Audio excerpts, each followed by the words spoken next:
let's limp this thing outside, and it's getting late in the day already. I'm moving a lot slower than I wanted to. Let's get this suspension done.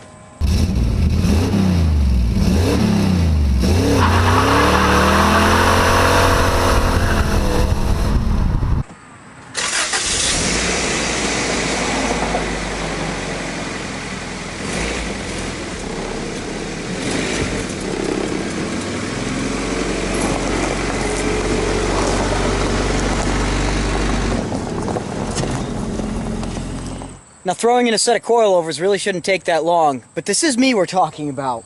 So, seeing as it's a front spring that's broken, I'm going to start with the front, and then if I run out of time for whatever reason, I'll back it in. It's going to take me a little longer too, because I got that chassis saver paint, so I got to clean and paint all the rusty looking components.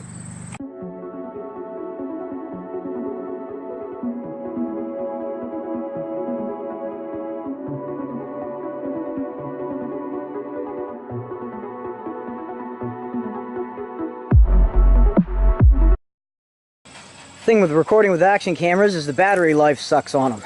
Died during my time lapse. So here's where we are. Got first coat of chassis saver drying for the right side. Got the old strut mount out. Chassis saver in there, so this will look a little nicer at least. And I took the other side apart. That needs to be scraped down yet, but we've run into our first problem. I think I remember saying something about my bushings were pretty decent still, and I was thinking I wouldn't buy that replacement kit yet. Well, I might need to. I got this almost out and it's stuck now. This bolt will not turn, and that bushing looks like crap. So now I'm kind of wishing that I had jacked this up inside the garage, because my landlord's probably going to get pissed if this is sitting outside the garage too long. I'm going to start my second coat of chassis saver on the passenger side stuff. Just gonna do 2 coats. According to the directions, that should be all it needs. Then I'll let that dry while I keep playing with this side. And then once that's dry, I'll pop that coilover in. Then I'll see what I need to do from there. If I can get that side apart easily enough or not. I'm probably gonna have to take some heat to it. So check back in a bit. Alright, that New York pothole really did a number on me. And if Drop Zone is still in business, I would not recommend them. However, I don't think they are still in business.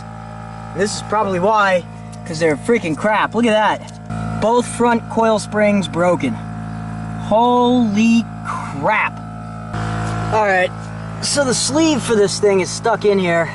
So here's what I'm going to do for now. I was able to bolt the strut back up top and then get this loose. So I'm going to go ahead and paint all this stuff up, clean it, brush it off, paint this up, get this out of here. Then, at least this way I can have it together and I can get the coilover in there and I can move the car. Because otherwise, to use a term that I'm starting to like from one of my fellow YouTubers, I'd be really hooped. So I'm going to get broken spring number 2 out of here now.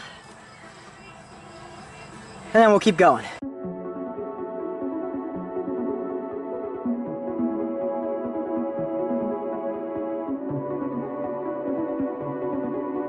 Damn. That's freaking crazy. Both fronts. Now I'm sure at some point somebody is going to want to ask me in the comments section why I just didn't buy new steering and suspension equipment. Well, the tie rod ends, the outer tie rod ends, are actually fairly new. And when I say new, I mean they don't have a lot of miles on them. Obviously they don't look very new, and they're pretty rusty at this point, but it's all just surface rust. And like I said, they're perfectly good tie rod ends. I replaced them a good few years back, but they don't have a ton of mileage on them yet. Now, as for everything else, the trend in the Honda scene, at least lately, is to buy these billet aluminum suspension components to save a little bit of weight, and it really looks pretty. I really don't need, you don't see much of the undercarriage anyway. I'm not worried about the look. And the other thing too is to get very good quality ones that you can trust, that suspension stuff is really expensive. The other option is to buy one of the kits that you see on eBay all the time. Well, we just saw what happened to both of my front coil springs, right? I don't need that happening to a control arm. Although I do intend to autocross this car at some point, it is still a street-driven car. I'd rather have the strength and reliability of the stock components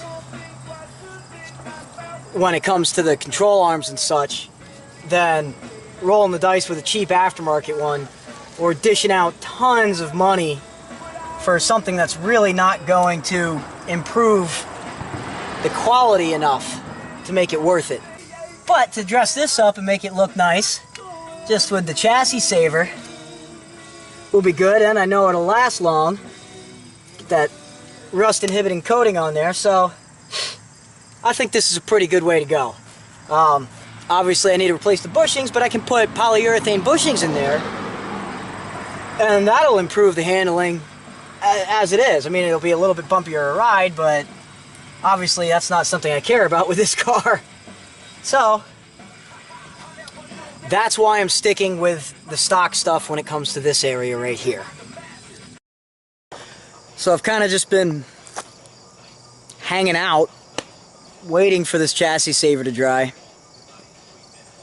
This is why when you get into stuff like this, you need your own house. I rent this garage, so the landlord really doesn't like stuff sitting out front of the garage, so I need to get this back together before the sun goes down and get the car back in the garage. I'm gonna hope this side, oh, it's backwards in the camera, at least from the way I'm looking. I'm gonna hope the passenger side, everything is dry now, and I'm gonna put it together. Actually, I think I lucked out. This is dry enough to handle. Stuff hardens up pretty well. And doesn't that figure? I got paper stuck on it. Color it in with a Sharpie or something. It'll wear off. So actually, I guess here's the moment everybody's been waiting for.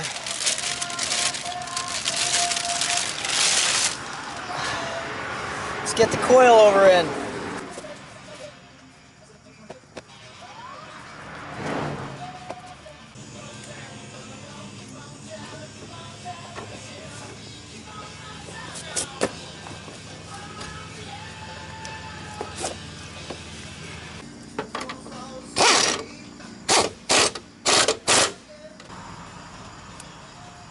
Oh, I get the feeling these are going to be really low.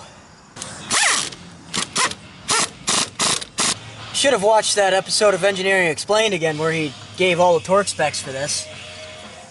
But this is the UGT garage, so it is what it is. Now I'm going to have to jack this up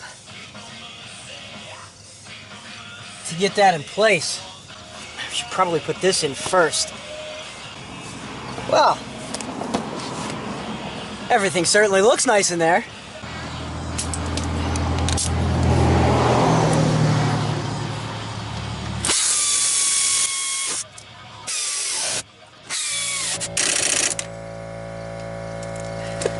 Now I will properly secure everything with cotter pins, get everything adjusted right. But for right now, I'm running into a couple more problems that I sort of anticipated. The brackets for the brake lines didn't come with these shocks, and the ones that were on my Tokikos are welded on. So I need to find original brake line brackets that I can press onto here. So this is all going to have to come apart again. The other thing too is my brake lines are rubbing through. So I don't know if the Tokikos positioned them right or not anyway. So I need to order new brake lines, at which point I'll redo the brakes. So for now, I'm just getting it together enough to go back into the garage.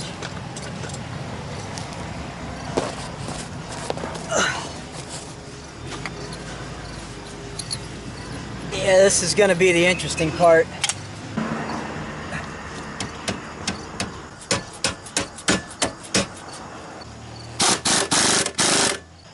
I got a feeling this thing's gonna be incredibly low. I'm gonna have to raise it. Okay, well, guess that's tight. Just don't seem to grip incredibly well. Alright, I'm going to throw the wheel on, button up the other side, get this thing back in the garage. Then I need to order some parts and just do all this all over again.